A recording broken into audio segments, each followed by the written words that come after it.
is a presentation of the iRacing Esports Network.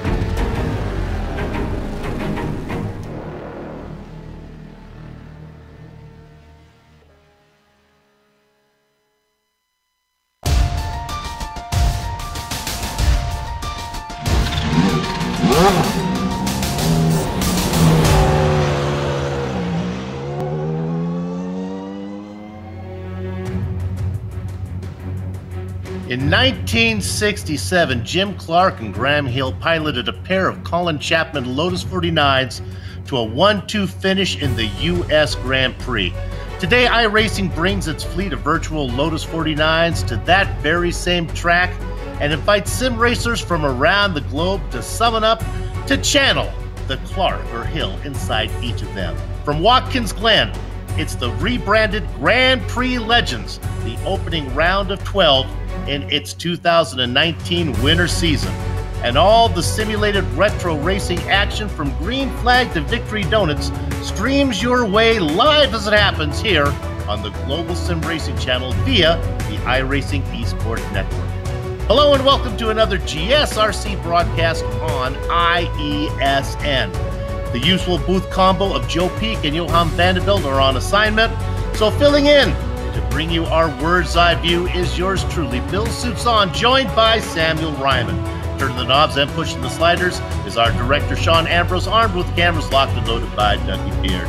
Okay, Sam, Watkins Glen has changed since Jim Clark last raced here, but change is something sim racers need to get used to at this place because this venue, probably more than any other racetrack on iRacing, uses each of its configurations liberally. What version of track are we racing on today?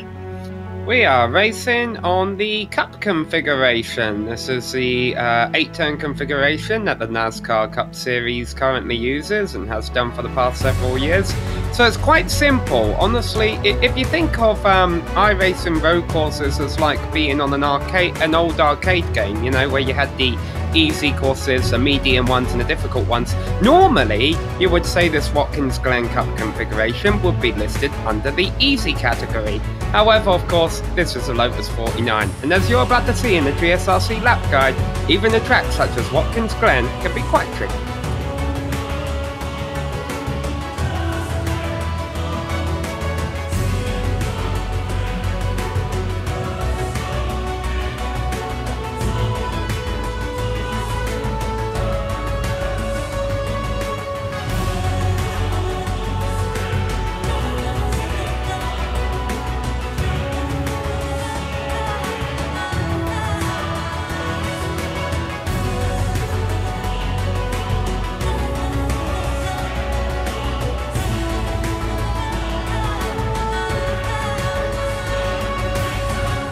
All right, we've got Stefan Schlacker in the GSRC Lotus 49.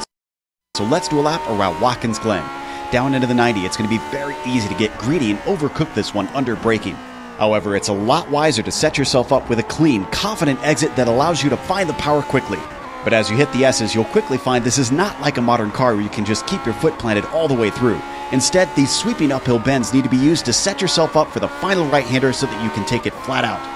If you do it right, you'll be right on the limit and just dancing the car up onto the backstretch. This will be important because it's one of the fastest parts of the track and it leads into the heavy braking of the inner loop. But avoid going through this chicane too wide because it'll be easy. All right, we've got Stefan Schlacker in the GSRC Lotus 49, so let's do a lap around Watkins Glen. Down into the 90, it's going to be very easy to get greedy and overcook this one under braking. However, it's a lot wiser to set yourself up with a clean, confident exit that allows you to find the power quickly. But as you hit the S's, you'll quickly find this is not like a modern car where you can just keep your foot planted all the way through. Instead, these sweeping uphill bends need to be used to set yourself up for the final right-hander so that you can take it flat out. If you do it right, you'll be right on the limit and just dancing the car up onto the backstretch. This will be important because it's one of the fastest parts of the track and it leads into the heavy braking of the inner loop. But avoid going through this chicane too wide because it'll be easy to get tangled up with your opponent in these open-wheel cars. You won't find much chance to get back on the power because right away you've got to tuck it into the carousel. Once again, it's all about that corner exit and making sure you can carry speed easily. Don't be surprised to see drivers have to catch the car while they fight wheel spin. Swinging back across the track, you might sometimes see passes into the penultimate turn. There's quite a bit of braking heading into here, but you also don't have a lot of time to accelerate on your way out. You've got to get back to the left and open up the final corner. Ease back on the throttle while trying to keep the car planted, and hopefully from there you've now finished a lap around Watkins Glen.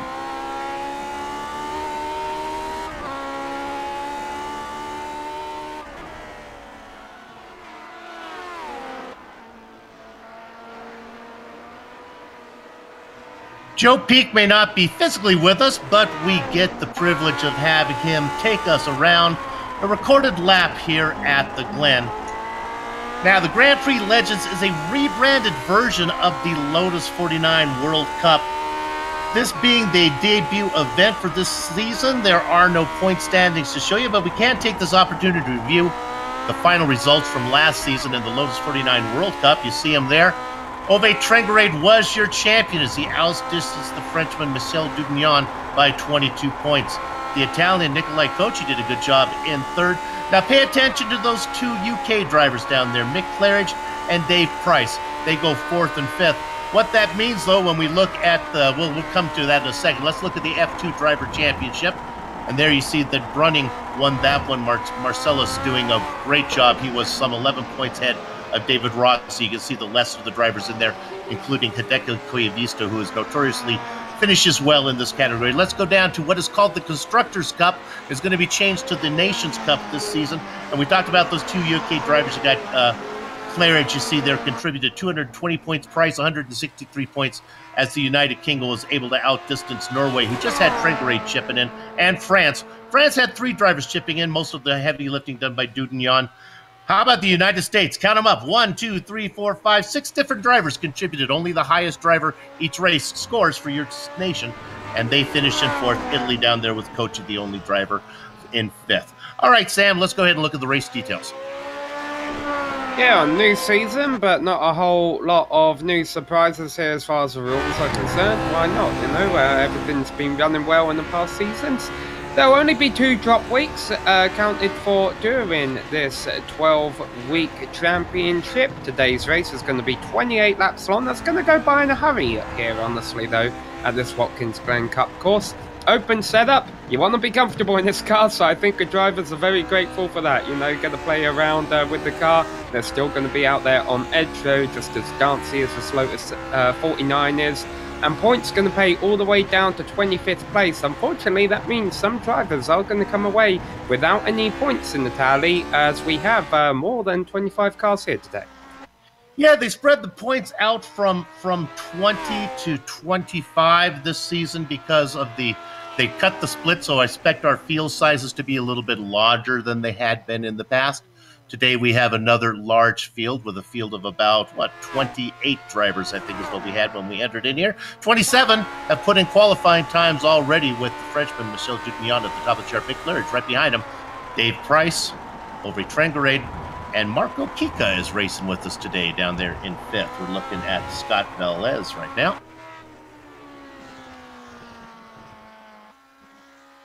Pretty simple road course here today.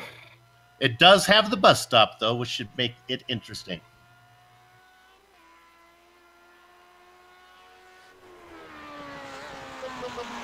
You can hear the drivers already, Billy Bob Wright, talking about how competitive the field is on the microphone.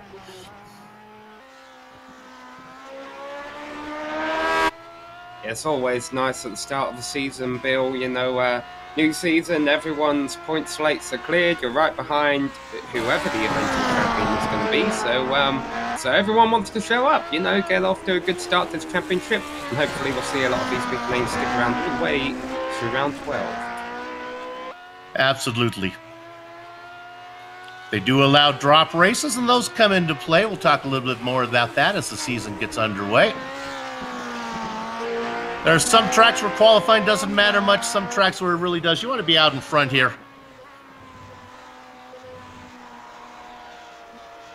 Next week, probably a different story as the series goes to, gee, am I wrong? Did I see it was Daytona, I believe was the next race? I'll have to double check my...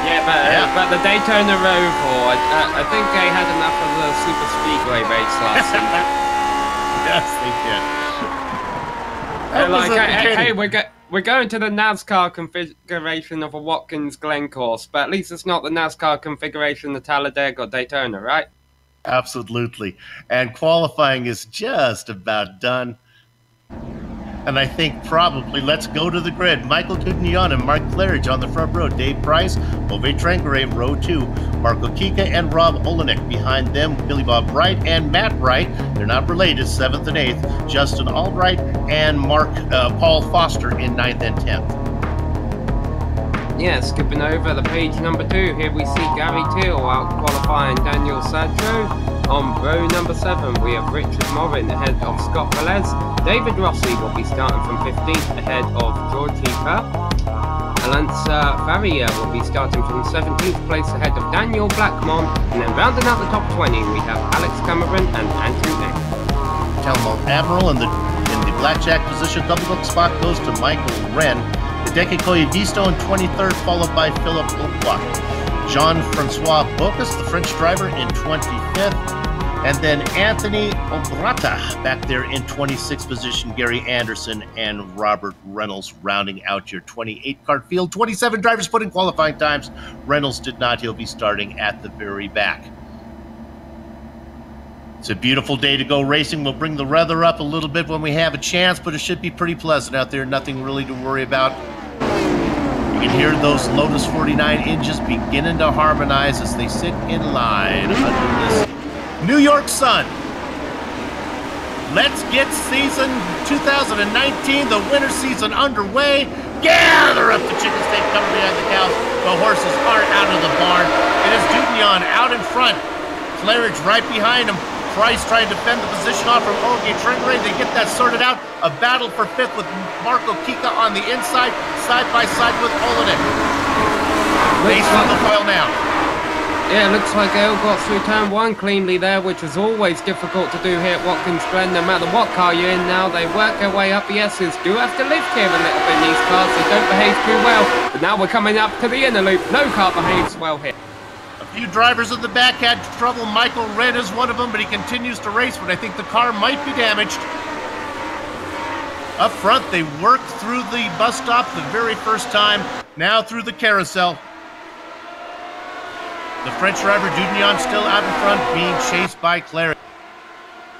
And already, just like that, even in these lower-powered Lotus 49 cars, with lower power being a very relative term there, they're coming around to complete the first of 28 laps. These are going to click off in a hurry. We might actually see some lap traffic play into effect here because of the size of this racetrack.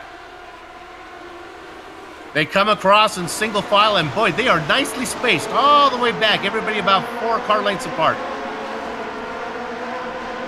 So Dugnion leading the first lap of a new season. Vic Claridge, of course, keeping him honest. All of these names you mentioned, Bill's all big names. The only driver to be up a position is Justin Albrecht back there in 8th. He was able to move up one spot. He qualified in 9th. Gary Teal is also up 2 positions in 9th position right now after qualifying 11th. Boy, and that's where the action is. If we can go to 5th position right now, this is Olenek and Kika. And Olenek is going to get that pass made, move him up into 4th. Kika not giving up. Look at him, hounding. There he goes, trying to take a look down the inside, headed into the 7th corner, but nothing happening there. Olenek holding on, but normally, Bill, we say, well, you want to be behind the guy in front coming out of turn 1 because he can get such a good tow going down that back straight. Obviously, in these older cars, aerodynamics really wasn't as much of a consideration. It doesn't really work that way. All that horseplay, all that nonsense for 5th position has allowed the front 4 to pull away. Trengere now with a 1.5 second lead back to Olenek in 5th. I'll tell you, Bill, we got some good battles, but the battle for the lead is heating now. Dugnion has not gotten through turn 1 very well, and here they go, side by side into the inner loop. Dugnion takes the defensive position into the inner loop. Claridge had nowhere to go. Let's follow around because there is a passing zone out of the carousel. Let's see what happens here. Both those cars look really well planted. We've seen Claridge race so much, we're used to seeing that car get loose. He's got to run. He's going to duck down. He's going to move to the inside. He's not going to force the issue. And that tight entry might slow him down a bit as Dudnian pulls away. Best battle on the track right now up front.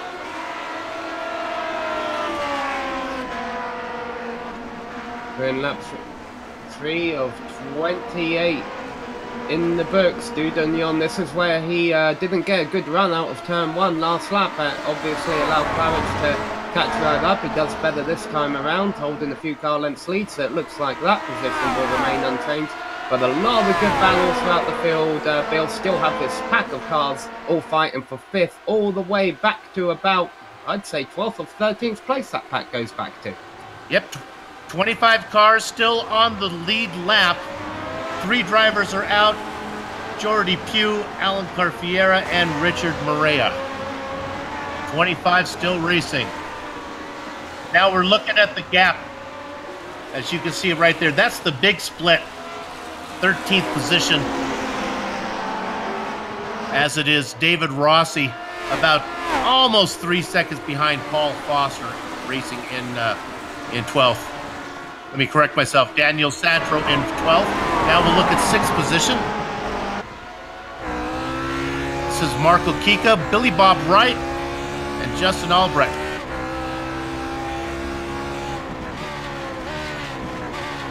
The big mover here is Gary Teal, watching from 9th position. He's up 2 spots. 4th car in line as we ride off the back. Now we're looking at Teal.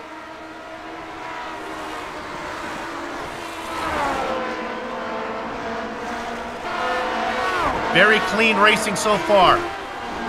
Boy, Mick Claridge, though, up front. I'm just telling you, he's just pestering Dudnian. Boy, he is right on him. He got a couple of wheels in the grass there. I almost wonder if he'll get a cut course penalty for that, but he hasn't served it. But definitely, Claridge using up all the track and then some. He's got to be careful. Gary Anderson has had an off, but he's still racing. This is still the best battle on the track right now up in front. Claridge car, he's beginning to work it a little bit now. I've seen the car get a little bit loose. Let's see what kind of drive he gets off of the final corner. Well, you can see that green number 2 of Claridge really struggle. Closing in. Claridge with a pretty good lead, almost 2 seconds back to Dave Price, his countrymate, in 3rd. Yeah, we mentioned some of chaos for drivers who aren't as fortunate to be racing in these packs right now, Bill. We've had 4 retirements so far. The good news, we start with 28 cars, still have 24 dicey positions out here. There it goes, side by side. He tried to make the pass. He got the left sides off in the grass. That was all she wrote. Now spinning because of the chaos behind. That was Justin Albrecht, who just lost a ton of spots. He's got the top from 8th to 11th.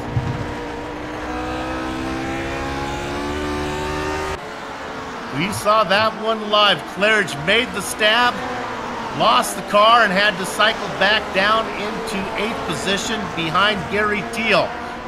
Teal continues to climb as he is up to 7th after an 11th place grid marking.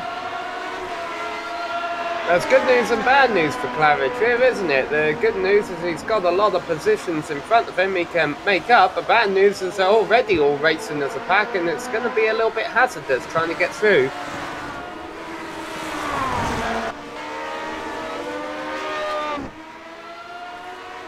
I think Claridge is already thinking about trying to make a pass on Teal as they head back on into the inner loop, Bill. Although he backs off a little bit here. Maybe he just wants to leave it a lap and make sure he can get through it cleanly this time. Well, he tries a different racing line than he did before, but he's right behind Teal, and boy, he wants it. He is on him tighter than a new pair of shoes on a rainy day. Is Mick Claridge behind Gary Teal. Gets a good run off. I don't think Teal's going to have anything for him now. He's in the tow. He's about a half car length back. Let's see if Claridge makes the move to the inside. He does. Is he going to force it? Nope. Just peeking down in there. So while this battle goes on, obviously Dudunyan doesn't have any pressure up front for the lead anymore. But we have a new battle for second on track with Price just ahead of Tranquility. Ove back there in third. You'll see him chasing in the fluorescent blue machine right behind Dave Price. Both these drivers raced a lot last season. Of course, Tranquility, your defending champion. He's got a bit of a run, but again, he's going to have to wait. Yeah, and Claridge has made a move for 7th, but we were keeping an eye seeing if there will be a change for 2nd place there. Not yet, but could be about to change in the not too distant future. So Claridge has got some clean air now that he's taken 7th place.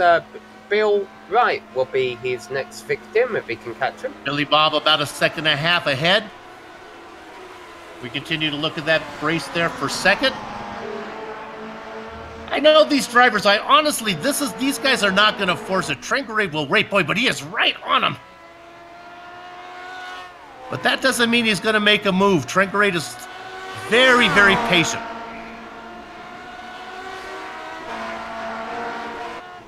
You see Dudunyan there setting a new fastest lap of the race, just running away with it up the front. So let's go back here. We're looking at this pack for 4th, 5th and 6th place. Olyanek, Kika and Wright. And then there in the distance, you see trying to run them down is Mick Claridge. He was in 2nd, fell down to 8th, now back up to 7th. Yeah, Billy Bob back there in 5th position saying, or 6th position saying, let's go, guys, because I got a guy coming. And my gosh, Mick Claridge is gobbling these guys up like they're standing still. Now behind Wright by just a second. That's through the inner loop again, isn't it? That's where we saw him put a couple wheels off earlier. It's where he spun, but it's also where he's gaining a lot of time. So a lot of risk and a lot of reward. Claridge definitely playing with that corner. I'd like to go to second. Well, I was going to tell you about second. A great job of getting out of the way by Robert Reynolds. Bob, they're coming because you let 2nd and 3rd by, but here comes this train. At 4th, 5th, 6th, and 7th, led by Olenek, Kika, Billy Bob Wright, and the charging Mick the Quick Claridge.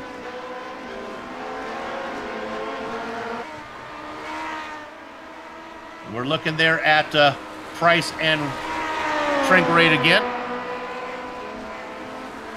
Reynolds does a good job of getting out of the way.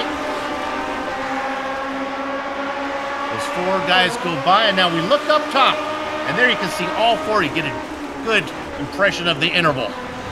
Olenek, Kika, Wright, and Claridge.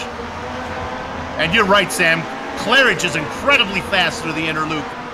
And now he's going to try to make a move on Billy Bob Wright around the outside of the carousel. No, but he'll get a good run on this dive off. Let's see if he makes a stab coming up. A little too far back.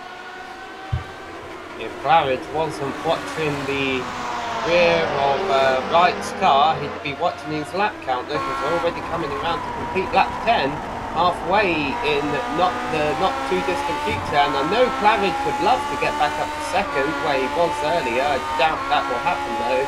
And unfortunately, the longer he stays behind Wright, the less positions he's going to be able to make up. Still in 7th place with 10 laps in the books. Dudunyan having a great race out in front by 5 seconds. Price and Tranquility still 2nd and 3rd. The real battle is back here.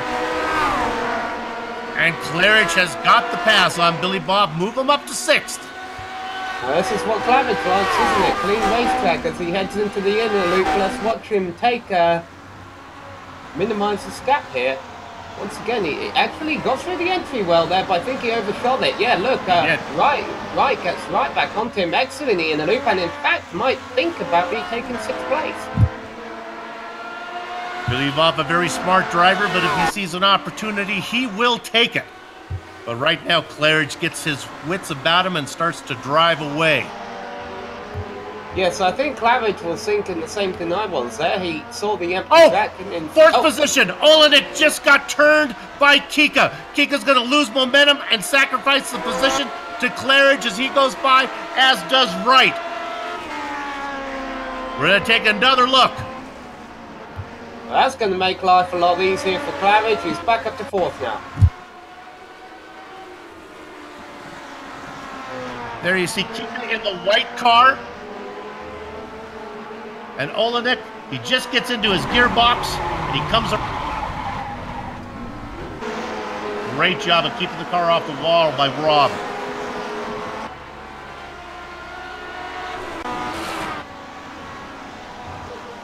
Come back live. Olenek is relegated back into 9th position behind Matt Wright.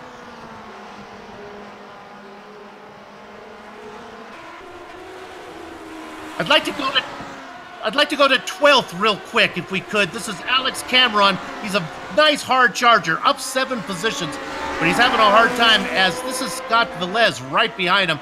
Scott's been behind him for about 4 or 5 laps. Not sure if there's anything happening here until we get later, but just wanted to highlight the great run that Cameron is having.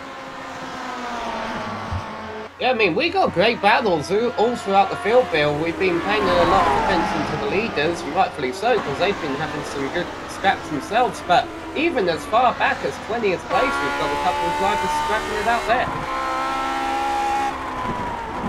Yeah, good racing all the way through. Oh, and we got a good battle for 2nd place now. Here they go. Yep. On the brakes. Sauvé Trandre trying to make it work around the outside, and that's not happening. That is the Mick Claridge move. That's the same move that Claridge tried to make on Dudignon. Didn't work for him.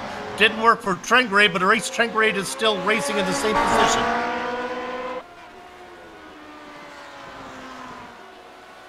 Trengray in the fluorescent blue number 8 machine, working on the back of Dave Price in the number 3.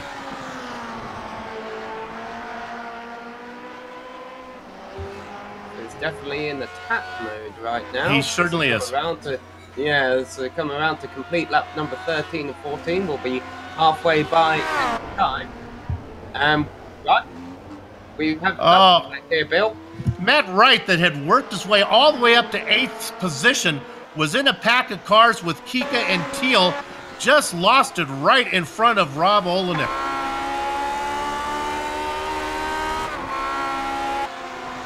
A little bit of overcorrection here. You can see the car get loose, and then he brings it back and off into the beach. Well, let's not forget here, Bill. I mean, I know we've done a few GSRC broadcasts now with the dynamic weather, some races going from day to night, but we haven't done a Lotus 49 broadcast yet with that factor thrown into it. These cars might not necessarily be handling anything like what they were at the start of this race.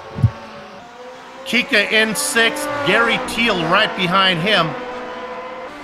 Olenek back in 8th trying to make up those positions. Remember, it wasn't long ago that Mick Claridge was behind them because of the spin. Claridge was able to vulture a few positions. Mick now up into 4th spot. Billy Bob Wright also up into 5th, but a good battle here between Kika and Teal. Again, Teal up 4 positions, having a good run.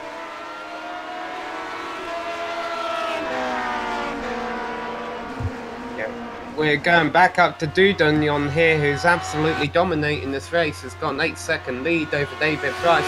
But the other thing I am keeping half an eye on, Bill, he played a major role at the start of this race, and I have a feeling he's not done yet, and that's Mick Claridge. He was a second quicker last lap than Sauvé Trandre in P3. He's got a few seconds of clean air in front of him before he's able to run him down and challenge him for that spot, but he's still got half a race to try and make that happen. Gary Teal was just able to get around Marco Kika going into the inner loop. Move Gary up into 6th. Kika in 7th and Olenek back to 8th. Well, sitting back there in 8th. We don't need to see a replay of it. It was a pretty traditional pass. It'll be interesting to see if Teal can drive away, and I don't think so. Look at Kika coming back on him. The fastest car of the 3, probably Olenek. Although I'm not sure how healthy Olenek's car is after his trip to the beach. Now, virtual fans have got to be loving this race right now, because as these 3 blast by them, there's P9 and P10 also nose to tail right behind them. In fact, they're having a pass down into turn 1. Justin Albrecht just making a pass on Paul. Gets that done. Foster now down in 10th.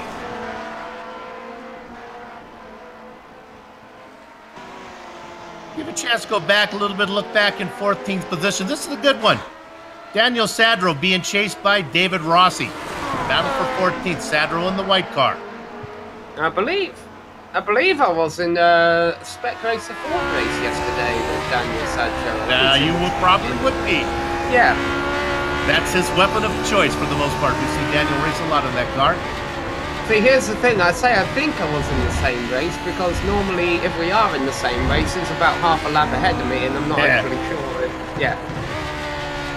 Another driver that's charging right behind Rossi is the Finn of Hideki Koivisto. So nice three-car battle back here as Sadro begins to drive away. Koivisto now getting up on the back of David Rossi. We'll follow this battle to the end. You know what's about to happen in the next couple of laps, Bill? What would that be? Claridge is going to catch up with our battle for second. And I say a battle for second because he's been doing this every single lap. Trantre has been looking to the outside of Prix, entering the inner loop. He hasn't made a move. He's just waiting for his opportunity. Problem is, he's been waiting too long now, because now he's got to worry about Claridge finding. We've got a nice little three-race scrap for second place here, and I'm sure Claridge would be very content to get second back, because at the rate Dudon has been going, I almost wonder if Claridge is thinking, well, I was never going to win this race anyway, let's get back where I started. Claridge had a shot at it, but he lost too much ground. He'll never get back up to Dudon unless he runs into some trouble. But yeah, he's got to be really happy to be up here. Of course, the seas parted for him with a little bit of the spin in front of him. He was able to get through cars a little easier than it might have been. But here he comes, Sam. Yeah, you got to be lucky and good, right? He's been good for 90% of this race, and that was one time he was lucky. He also obviously had a lot of bad luck to set him back in the first place. All right, here they come into the inner loop. Trantre's got to try and be a bit more aggressive this time. He's got pressure from behind. You see Price going defensive. The same move they've been playing lap and lap before, and Trantre can't do anything. And loses it. Price goes through the grass. He's going to get a cut course for that. But he stays racing. I think he's only going to lose those two positions to Trengarade and Claridge. Price now back to fourth. He might have to serve that slowdown penalty. That's the best thing that could have happened to Ove Trengarade. Trengarade was clearly faster than Price. And now he can see when he can stretch his legs a little bit here with Claridge behind him. Yeah, well, let's see if Trengarade can keep Claridge behind him. Claridge obviously has a lot of momentum right now. He's feeling really good, thinking, man, I've just gone from 8th to 3rd, and P2 is right there in front of me. We're coming back up already to his favourite passing opportunity on the track. Trantre's been trying to make a pass up this hill all race long, hasn't been able to do it. Claridge has been trying to make passes up here all race long, and he's pulled them off almost every single time. So here he goes, already trying to get alongside Trantre in the S's. Realised that wasn't happening. Boy, Claridge is really fast out of that first corner, up the S's, down to the inner loop. Let's see what kind of now Trengarade moves to the middle, trying to defend a little bit through the bus stop. Claridge should get a better run. Claridge is loose. They're getting the lap car here. Good job of getting out of the way by Robert Reynolds again, as he lets those two cars go by, as does Dave Price. Now Claridge's number 2 car looking more like the car that I usually see him race. Squiggly, getting loose, scaring me, taking my breath away. Trengarade gets a little bit wiggly. Oh, wow, Claridge really goes through the final turn. He's trying to get a good run down the front straight. Well, he ain't going to do it that way. 9 laps left to go as they come across the line. Trengarade starts to pull away a bit, but watch how fast Claridge is here. He's going to get him back up. All the sliding, though, has let Dave Price get back into the mix. Great race for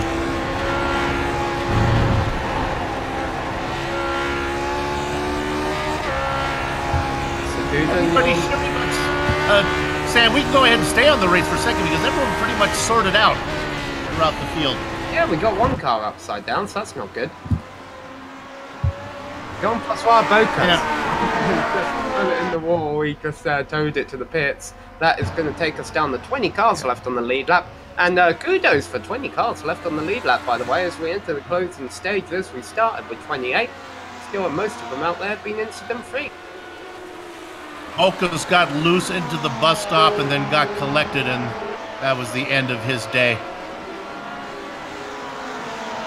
This is a nice battle back here in 17th position that I've been keeping an eye on.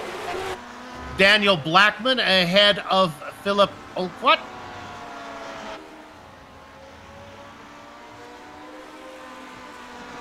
Urquhart back, trying to see if he can get this one. Blackman up 1 position. Philip up 6 spots into 18th. And David Rossi in front of him has had a couple not too stellar laps, so who knows? Maybe they'll be. Let's go to P2. Here it comes. Side by side. And now he gets the pass made finally into the bus stop. Alright, so what's Trandre going to do in response here? Claridge has finally got the position. Trandre obviously this close left in the race, he would think about pressuring him, trying to get second place back, but he's got to be careful because Price isn't too far behind, and if Trandre does anything, messes up in any way, he could be losing that third position as well. We know how hard he fought to just try and get by Price to begin with. Yep. With 7 laps to go, I think these guys have sorted themselves out by speed right now. Claridge, Trengerade with Price back there watching, but Trengerade not giving up the ghost. A little bit farther back, Keel is being chased by Olenek and Kika peeking in there as well. Battle for 6th. Yeah, battle for 6th, and you mentioned, Bill, and I agree with you, that P2 is where he belongs, P3 is where he belongs, P4 is where he belongs, and they can all run faster if they just stay like that. The problem is the other thing you said, 7 laps left to go. They're race drivers. Yeah. The guy in 4th doesn't care he has a sluggish car before. The leader of this train, we're looking at Teal, up 5 positions. Peeking down there is Marco Kika. Kika qualified 5th. You know he has the speed, just hasn't been able to race well today. Loses a little ground to the 2 in front. Olenek also was fast, but he had that spin. Trying to make up positions the same way that Mick Claridge did.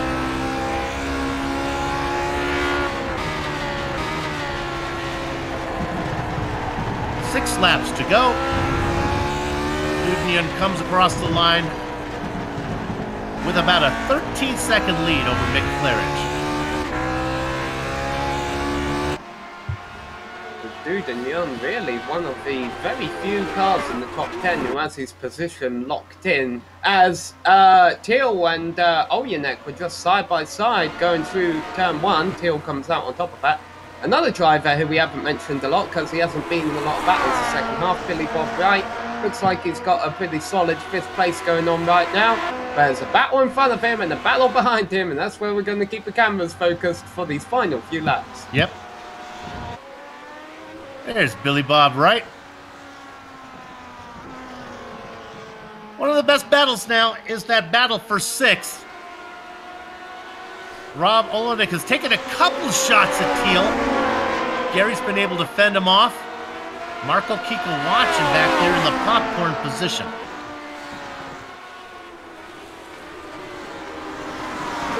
Wait, say 19. This is one. Go ahead. You're saying this is one of the best battles, Bill, but as we come across the line with 5 laps left to go, Trandre is trying to change your mind. He has not gave up on 2nd place at all. That blue car is sticking right there with Mick Claridge.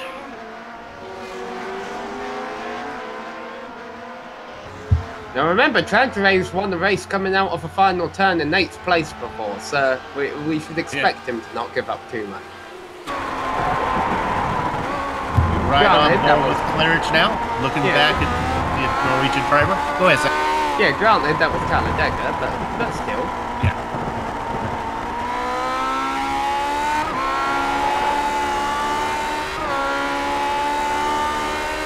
Right, coming to 4 to go. These are going to go by in a hurry, especially if you're Trandre, if you're Claridge. They're going to take a while. Now, obviously, I mean, 3rd place would still be a decent finish for Claridge, but I have a feeling after all that he's been through, to get back up here the 2nd, he's definitely going to want to defend to hold it onto this, and that's what he's doing down the front straight here, going all the way to the inside. Trandre followed him, tries to take a wider line through turn 1. Nothing happening yet, but Trandre, as we enter the final 4 laps of this race, says, I want second back. There's a reason you were back in 8th. You made a big mistake, and I deserve P number 2 on the podium today. This battle continues back in 6th. Gary Teal able to hold off Olenek with Kika watching.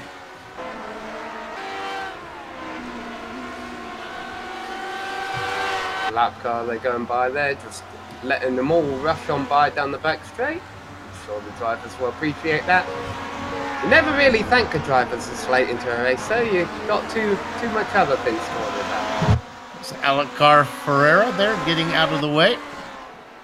Doing a good job, 7 laps down. Oh, Trandre just had a big slide in turn 7. He's able to keep on track, no harm, no foul. However, it cost him a lot of the time to clear it. I mean, I don't even know if we had a replay of it, if it would be worth watching, because it wasn't really a dramatic slide. It was just a costly one. Yeah, he's now fallen back about 20 car lengths, 0.7 of a second back behind. Dave Price unable to keep pace with the 2 cars in front as he races in 4th.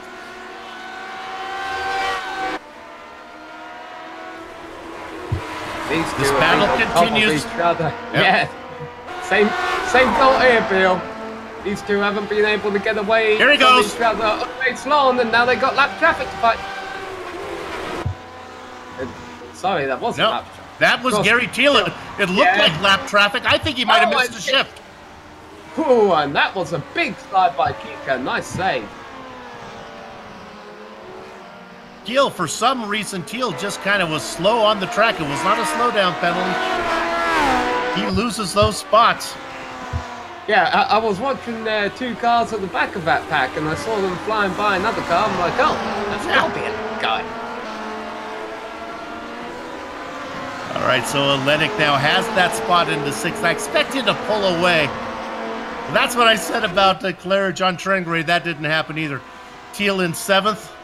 Kika back in 8th. All this going on behind Michel Dudignon, the French driver, with a 13-second lead over Mick the Quick. And just like that, he's got a couple of turns separating him from the white flag. And they don't pay points by the distance that you win, so even though Dudignon winning dominantly here, you still only get 1st place points. Claridge will get 2nd place points. Paying all the way down to 25th, which right now, Jean-Francois Busca sitting in the pits. Going to get that final point. 8 laps down. Eng in front of Dudignon here, 18th, the last car on the lead lap. Probably going to lose that lap right there. Between 17 cars will finish on the lead lap, and a shout out to the guy in 17th, up from 24th. Dudignon, he hasn't had any cars to pass, but he's still put on an incredible race. And to be honest, this could be a sign of things to come for the next 11 weeks. Although definitely a lot of healthy competition out there. Claridge, what a whale of a race he has had today. I think he'll be quite content with second. As a back marker, you always want to try to finish on the lead lap. Nothing more disappointing than going a lap down when the winner has the white flag lap. Oh, good. Look at this. Here is Price. Final lap. Gets him. He held on to it. Price had it. Trandre was trying to get it.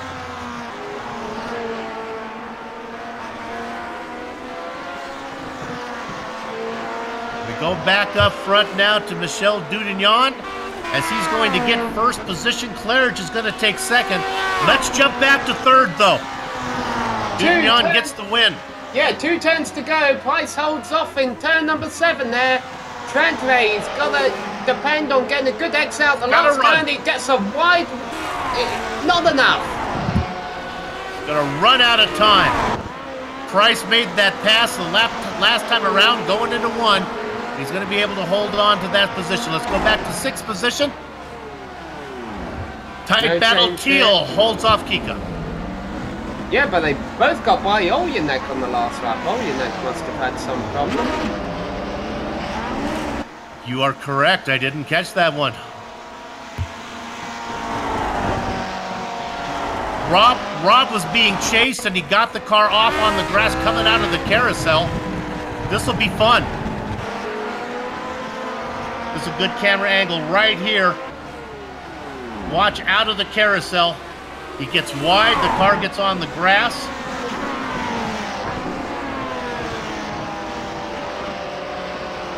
That's after the fact. Well, the racing is over here in Watkins Glen, but our broadcast is not. We're going to take a short break. We'll be back to run down the entire finishing order, talk to some of the drivers before we put a lock on the gate. Stay close.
You're watching the Global Sim Racing channel via the iRacing Esports Network. It is round one of the Grand Prix Legends 2019 winter season, and let's run down your finishing order here at Watkins Glen. Michel Dudignon was challenged early by Nick Claridge. Claridge made a mistake, fell way back. Dudignon had a cakewalk from there as he gets the win.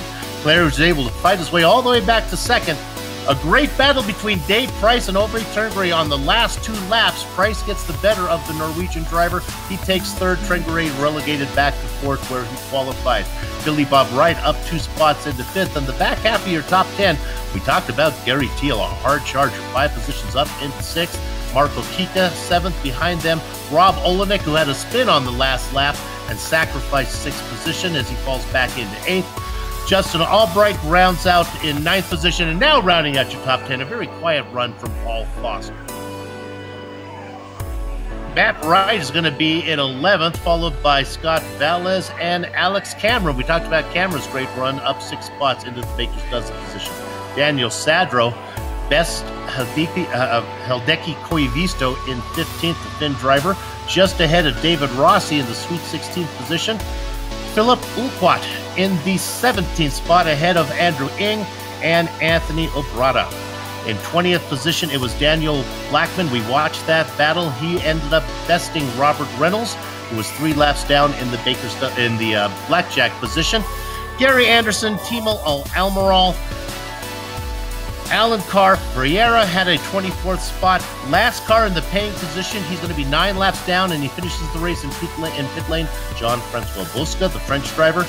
Michael Wren, Gordy Pugh, and Richard Morin all had trouble early. And there are the 28 drivers that earned the grid spots and the final position. Let's go ahead and talk to our third place driver, Dave Price, who was racing up there in second for a while. Dave, that was a fun race. You ended up getting over Ove at the very end. Yeah, hi there. It was quite a dramatic race. At second place as Mick had a bit of a spin in the bus stop, and so I just kind of cheekily inherited that. And then I was hanging on with Ove, pushing hard, and I made a mistake in the bus stop myself while Ove was on the outside, and I got a slow down, so I had to back off, and that let both Ove and Mick through. And then it was just kind of chasing to the flag, and hoping against hope that someone might make a small mistake, because the lap times are so close here. It's very, very difficult unless you're considerably faster than the guy in front to actually make a pass. Yeah, we enjoyed watching the battle early on as Trinkery would keep making a stab at you. He was really good coming out of the first corner, up the S's into the inner loop, but it's hard to make a pass there unless you get ahead of the guy. Some fun racing. We didn't get a chance much to talk about the weather or the day to night transition. Did it make much difference for you, or really was pretty non-issue? Oh, it is different. I mean, I didn't particularly notice it. Once you start racing, you kind of forget about everything, don't you? But we have noticed this a lot in testing and practice this week, how just particularly with the weather like we had it this afternoon, where you've got the cloud cover coming over for a few minutes, and it really, really drops the surface track temperature very, very quickly. And so your tyre choice can all of a sudden go from being spot on to being terrible. So I think it's a great thing. It's I'm sure they'll need to fine tune a few bits, but for the race itself, no, I mean it's a pretty straightforward track. Watkins Glen, nice way to start the season, but really, really good fun out there today. Okay, we'll get you out of here on this one. Last season, you guys took a little experiment, went to Talladega. You're kind of tempering it a little bit as this time you go to Daytona, the Roval. That should be interesting. What are your thoughts? Yeah, turn one will be interesting. Having done a bit of practice there, it's quite a fun track, and I've raced Indy cars there. I think it was on the Moto config, I think it was called. I can't remember, but it had the same turn one but a different infield configuration, and that was a lot of fun. But I've never actually raced the 49 there, but I think it'll be good fun. But you'll see a lot of people struggling at turn one. Try to bring the car home clean like you did today. Good job. Congratulations on starting the season with the podium. Yeah, thanks, guys, and thanks for your great coverage. Dave Price, your third place finisher today. All right, we're going to be able to talk to our driver who finished in second, Mick Claridge. You get the award for passing the most cars. Oh, cheers, mate. Little mistake in the bus stop. I thought you might have been faster than Michelle. You just couldn't find a way around him. Yeah, do you know what? I got a bit desperate there because so it's like I've been saying in practice all week, these clouds and what's going on with the track and the shadows and all the rest of it, it does actually make a difference what tyre pressures you use. So I went low on tyre pressures, and I was waiting for him to warm up. And then I just told Michelle this. When they did warm up, he had a really good lap and he got away from me. So I was thinking, oh, no.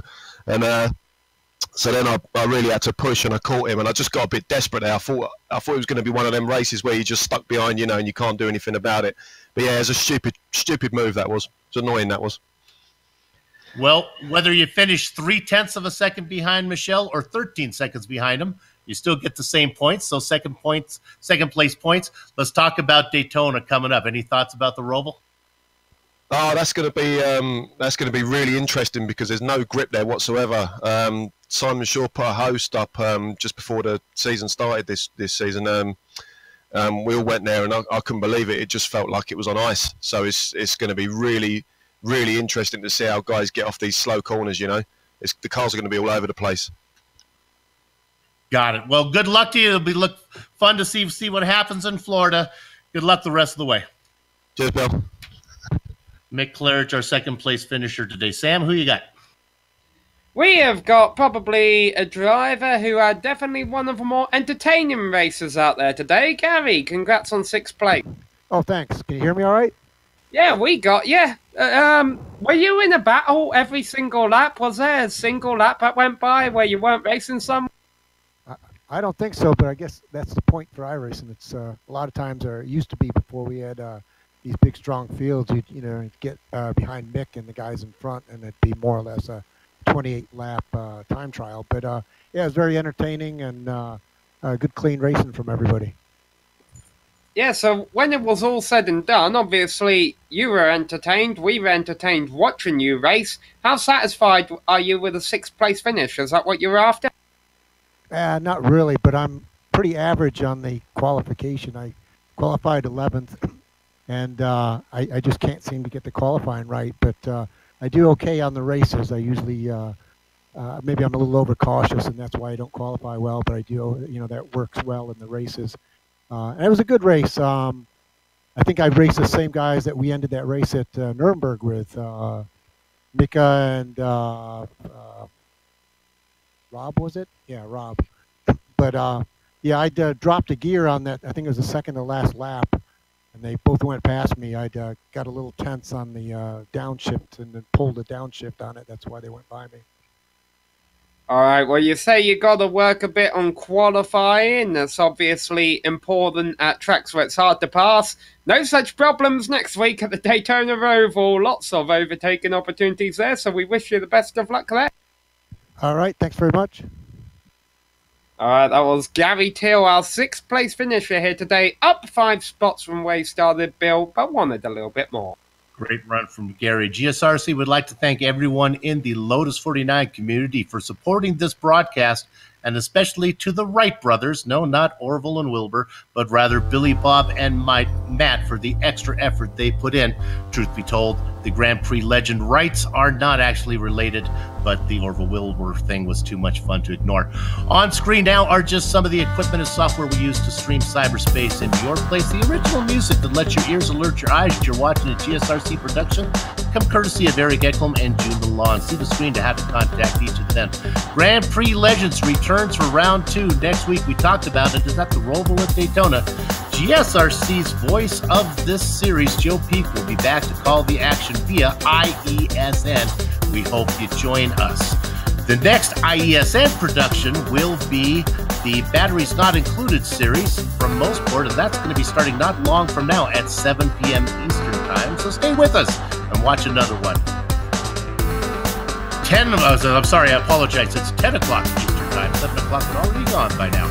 Sliding across your screens now are just some of the upcoming GSRC broadcasts, so check those out and mark them down on your calendar. If you'd like to find out more information about GSRC, you can do it at globalsimracingchannel.com. We're also on Twitter at GSR Channel, Facebook at Global Sim Racing Channel, and Instagram at GSR_Graham. Also, if you haven't done so yet, become a YouTube subscriber by heading over to our YouTube page and hit that big red subscribe button. Finally, on behalf of the entire crew, Sam, Sean, and Doug, I'd like to thank all of you for watching. With that said, we're off to have fun, storm of the castle. See you in a few minutes for that Batteries Not Included race. So until next time, race hard, race clean. We'll see you on the track.